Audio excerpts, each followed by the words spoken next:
going on, dudes and dudettes? So USC has finally made their decision at who's going to be their starting quarterback week 1 this Saturday against UNLV. And luckily, it's been the guy I've been championing this whole time, JT Daniels, the true freshman, even truer freshman. He really should be a senior in high school at the moment. But congrats to him. It's the way college football has been going right now. The quicker you start, these younger guys, they are more developed than the guys who came in just 2 or 3 years before them, which is really crazy. And I'm just glad he got the job. Hopefully he does well, and hopefully we don't get upset by this sneaky UNLV team with Armani Rogers.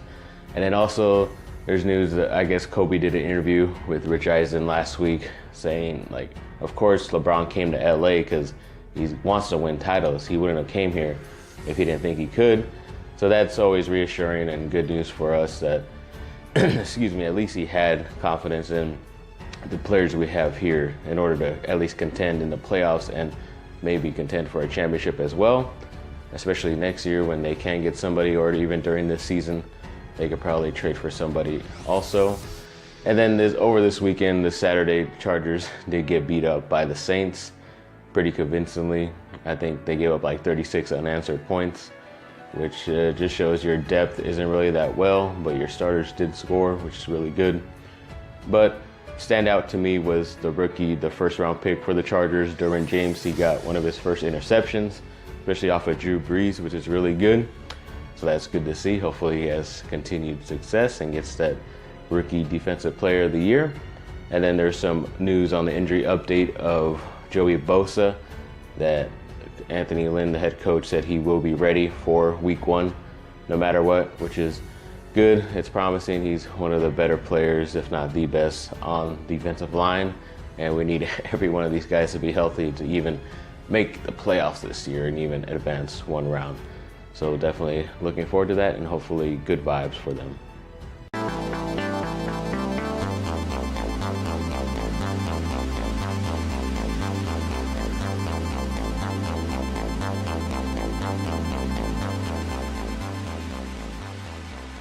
Alrighty, and USC news basically on all levels, especially in the NFL.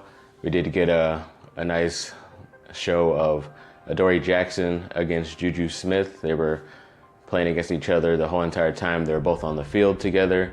It's really cool. Just sucks they didn't stay an extra year, because I think Adoree Jackson would have benefited from that, especially this being his rookie year, because when he wasn't on Juju Smith, a lot of times he did get beat pretty bad too. He gave up another touchdown. So I don't know how he isn't performing this well if they're saying he's such a shutdown corner. I do believe he might be better on the offensive side as a slot receiver, even some type of wildcat formation too, just because of how well he did at USC, surprisingly. So that's just something to look forward to. So some great USC players right there. And then we had some injury news for Marquise Lee, the ex-USC wide receiver who plays for Jacksonville Jaguars. I believe there's something wrong with his knee, so he is missing the entire season, which sucks. And good luck to him. Hopefully he comes back better than ever. And he was a great player while he was with us, so hoping for the best for him. And of course, they're talking about Sam Darnold, the recent number 3 overall pick to the Jets out of USC, the quarterback, that he kind of has his, excuse me, his hand on the starting quarterback job right now. Hopefully it's gonna be okay for him, not too rocky of a first year or two, and hopefully he can continue some type of success he had while he was at USC.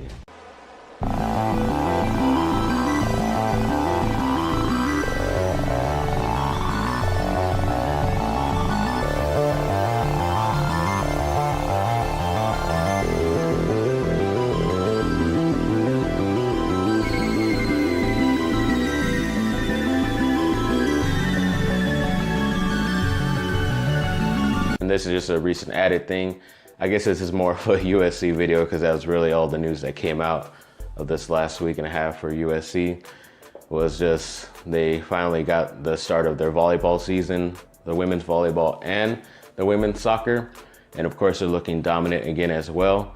They were ranked 15, the women's volleyball team, but they did beat up on Northern Iowa their first game. So they got that W. Then the next one, they beat the number 5 team in the country in Kentucky pretty convincingly. And then they had Creighton the next game, and they beat them as well. So right now they're at 3-0, which is really cool. Hopefully they move up, at least in front of Kentucky, because I say that's what needs to be the right thing. If you beat a team, then you should be ranked ahead of them. So we'll see how that goes. And the women's soccer team, they look pretty dominant as well. I'm pretty sure they're ranked in the top 10. So they got their first win against Cal Poly, 6-1, I believe. And then Pepperdine, they won 5-0. So they're starting off pretty good. Good to see some USC Trojans out there doing really well. And hopefully they have continued success throughout the rest of the season. And no injuries barring, and they should be really good and copacetic to go get those championships for us. Thanks again for watching, people. Like and subscribe. Comment down below. Let me know what y'all think, and have a great rest of your day.